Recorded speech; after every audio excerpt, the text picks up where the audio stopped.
আসসালামু আলাইকুম। কেমন আছেন সবাই? আশা করি সকলেই ভালো আছেন। তো আমি কয়েকটা ভিডিও ছাড়ছি, অনেকে কমেন্টস করতেছেন যে অনেকের ডেট আ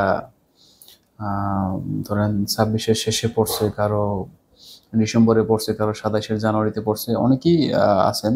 হয়তো অনেকে আমাদের এজেন্সির আ অন্য অন্য কোনো এজেন্সির অনেক লোকই কমেন্টস করেছেন। তো আমি এগুলা আসলে দেখতেছি কেউ ইন্ডিয়া থেকে আবার ফেস করবেন এরকম ডিসিশন নিতেছেন।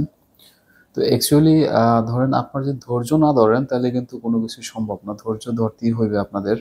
কারণ কাতার থেকে কিন্তু অ্যাপয়েন্টমেন্ট পাওয়া খুবই ডিফিকাল্ট। তো যারা অ্যাপয়েন্টমেন্ট পাইছেন আলহামদুলিল্লাহ, তারা রাখেন, আল্লাহর কাছে বলেন যাতে রোমানিয়া, ক্রোয়েশিয়ার মতো বন্ধ না হয়।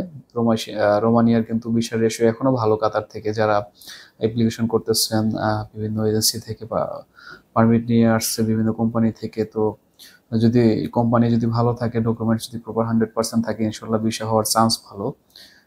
সেনজেনের ভিসা পাওয়া কিন্তু একটা নসিব, ভাগ্যের ব্যাপার। বড় মনে করেন যে একটা এখানে লাখ কাজ করতে হয়, ভাগ্যে না থাকলে কিন্তু এটা হওয়ার পসিবিলিটি একেবারেই কম।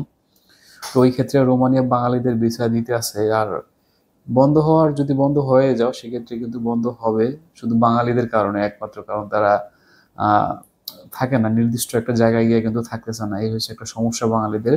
এই সমস্যার কারণে যারা থাকবে ওখানে গিয়ে কাজ করবে তারাও কিন্তু এটার ভুক্তভোগী আর কি। অনেকে ধরেন কেউ বাবা আছে ফ্রান্স, কেউ চাচা আছে স্পেন, কেউ বড় ভাই আছে ধরেন ইতালি। তো ওনারা যাইয়েই জাস্ট মনে করেন যে ফ্লাইট থেকে নাইমে চলে যায় কেউ ইতালি, স্পেন।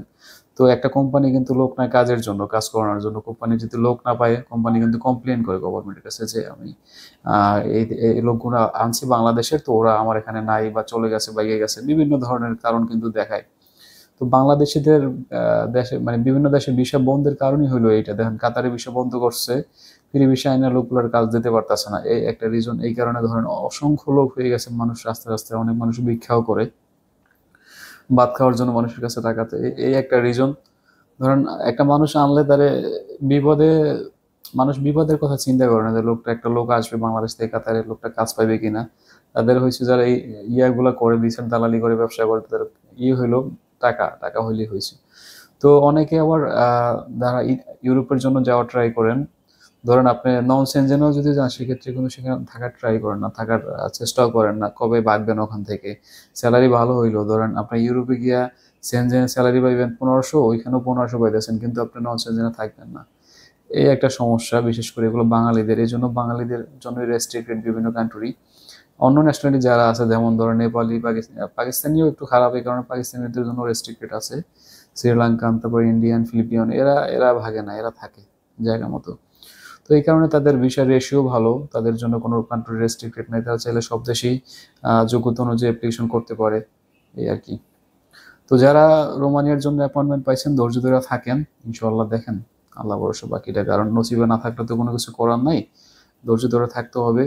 তারপরও এখানে আপনারা হচ্ছে আর একটা কথা মনে করেন যে অনেক এমন এমন লোক আছে ইউরোপ যাওয়ার আশায় কাজ বাজ ছাইড়া দিয়ে বসে আছে। তো ইউরোপ যাওয়ার জন্য কাজ বাজ ছাইড়া দিলে হবে না, আপনার কাজ করতে হবে, ইনশাল্লাহ নসিবে থাকলে হয়ে যাবে।